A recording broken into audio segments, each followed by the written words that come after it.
राधावाला चाहिँ श्रीधरमा चिसिराने आज चाहिँ म एक्लै घरबाट हिँडेर 5 मिनटमा हाइस्या भनेको चाहिँ डेन्टिस्टकोमा जाँदैछ।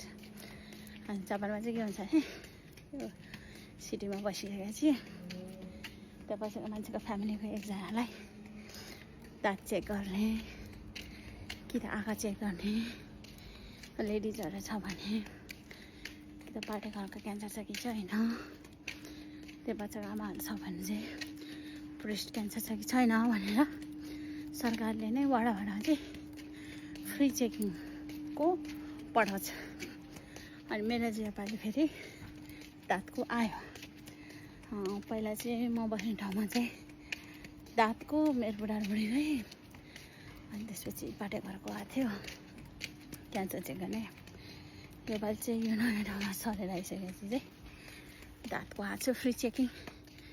त्यो भएर आफ्नो जहाँ बस्ने पाएको त्यही ठाउँको बिहा हुन्छ यो ठाउँमा चाहिँ चेक गर्छ है भनेर चाहिँ अनि त्यही ठाउँमा गएर फोन गरेर यो एक गरेर जाने।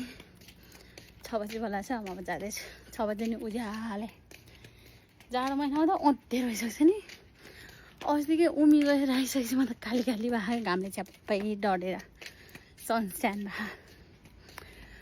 अब रिकभरी हुन टाइम लाग्छ होइन। पोतो जस्तो फर्स्ट डढेछ है त।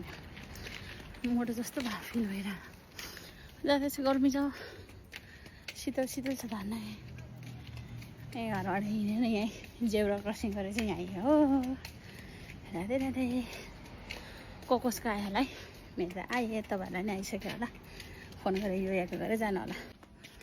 मैले चाहिँ दाँत फ्रेमै चेकअप गरेर आएँ।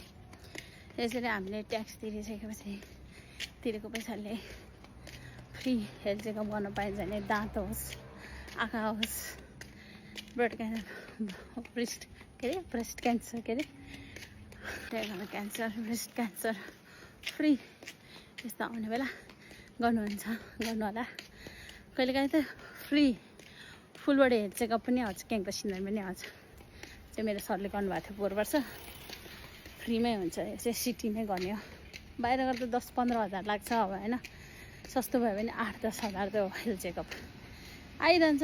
युज गर्नु होला, फर्म भर्नु होला, युटिलाइज गर्नु होला आफूले तिरेको ट्याक्सको। एउटा मात्र त फाइदा छ होइन। राधे राधे।